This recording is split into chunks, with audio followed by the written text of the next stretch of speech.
Well, hey, thank you for joining me on my LinkedIn Live.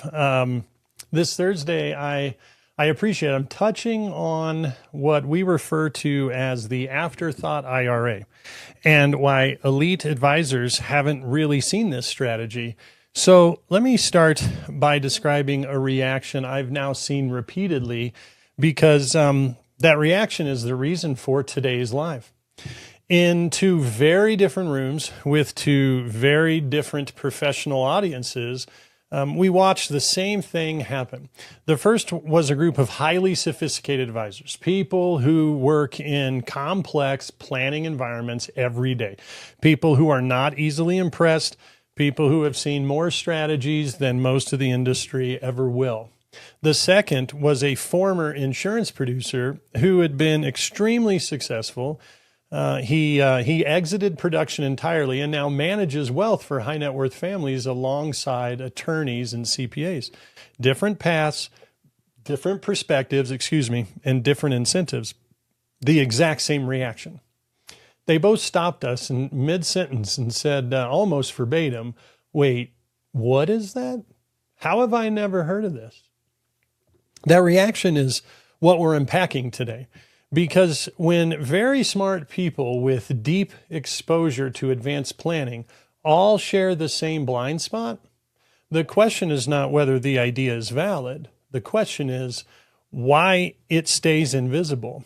Today's not a technical walkthrough. It's not a case study. It's not a sales presentation. Today is an orientation. It's an overview of a framework called the Afterthought IRA. What it is conceptually, who it's actually for, and why even elite professionals often miss it entirely. So before I go any further, I want to draw a very clear boundary. I am intentionally not teaching execution today. I am intentionally not showing illustrations. I am intentionally not walking through steps. And the reason for that is simple. Frameworks are evaluated differently than tactics. If you don't understand when a framework belongs in a conversation, learning how to execute it is not only premature, it's dangerous. So if you leave this live thinking, hey, that's interesting, and I know exactly which families this applies to, then this has done exactly what it's supposed to do. Let's start with scope, because scope alone explains why most people never counter the Afterthought IRA strategy. This framework does not live in the middle market. It does not live in accumulation planning, and it does not live in optimization conversations.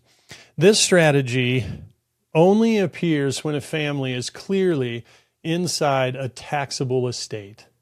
Not might be someday, not depending on legislation, not if things keep going well. I mean clearly inside. When that's the case, something very uncomfortable happens to the IRA. It stops being an asset you admire, and it starts becoming an asset you tolerate. It's large, it's visible, it feels important, but economically inside a taxable estate, it often becomes one of the worst assets to die with. The IRA carries a unique burden that no other asset carries in quite the same way. It's exposed to estate tax, it's exposed to income tax, and it's exposed to timing pressure on beneficiaries. That combination creates a compounding drag that many plans quietly ignore. What makes this worse is not ignorance, it's habit. Most planning conversations are trained to protect the IRA, preserve the IRA, optimize the IRA. The Afterthought IRA begins from a different question entirely. Not how do we make the IRA better, but what if this is the wrong asset to carry forward at full weight? That's an uncomfortable question, especially for professionals who have spent their careers helping clients accumulate qualified dollars. But discomfort is often where real planning begins. This is where the term afterthought starts to matter. In certain estates, the IRA is no longer the centerpiece of the plan. It's a nuisance asset, still meaningful, still valuable, but no longer sacred.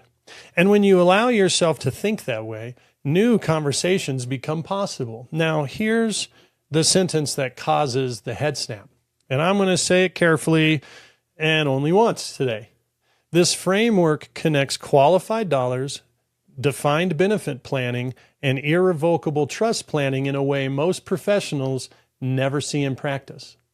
That sentence is enough. If that sentence didn't register, then this probably isn't for you, and that's fine.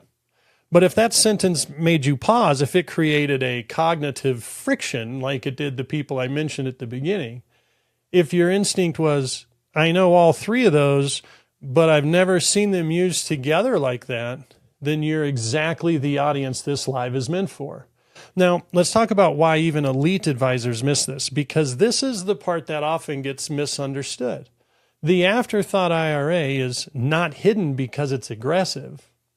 It's not hidden because it's a loophole. It's not hidden because it's controversial. It's hidden because of structure. There are three structural reasons this framework stays out of sight. First, professional silos. Estate attorneys, wealth managers, tax attorneys, and insurance specialists live in different ecosystems. They speak different languages. They solve different problems. They are rarely incentivized to build plans that require all of them to operate in sequence. The Afterthought IRA only shows up when those worlds overlap cleanly, and most professionals never need that overlap. Second, operational friction. This is not a one advisor strategy. It's not a plug-and-play solution. It requires coordination, sequencing, and restraint.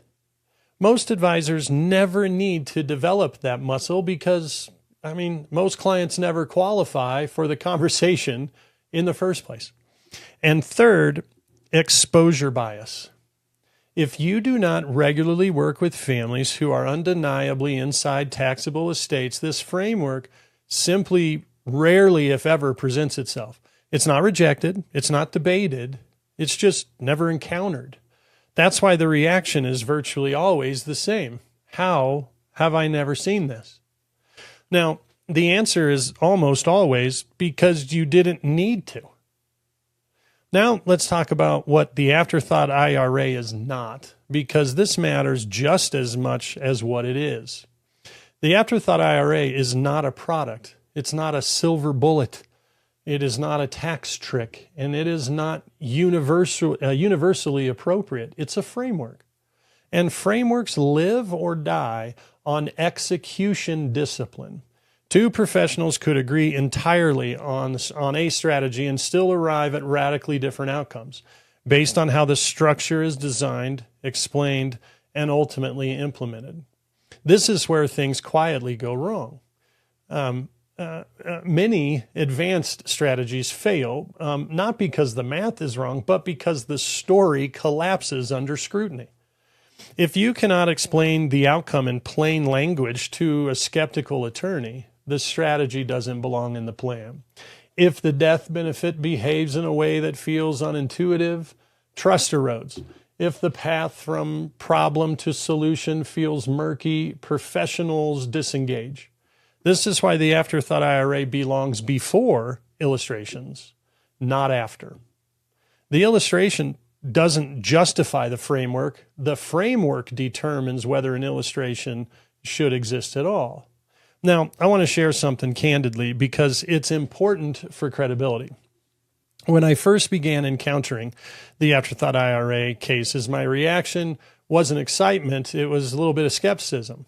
Because when something appears powerful and rare at the same time, the first question should never be, how do I sell this? The first question should be, why doesn't this show up more often? The answer turned out to be reassuring. Most families don't qualify. Most estates don't justify it. Most professionals will never need it.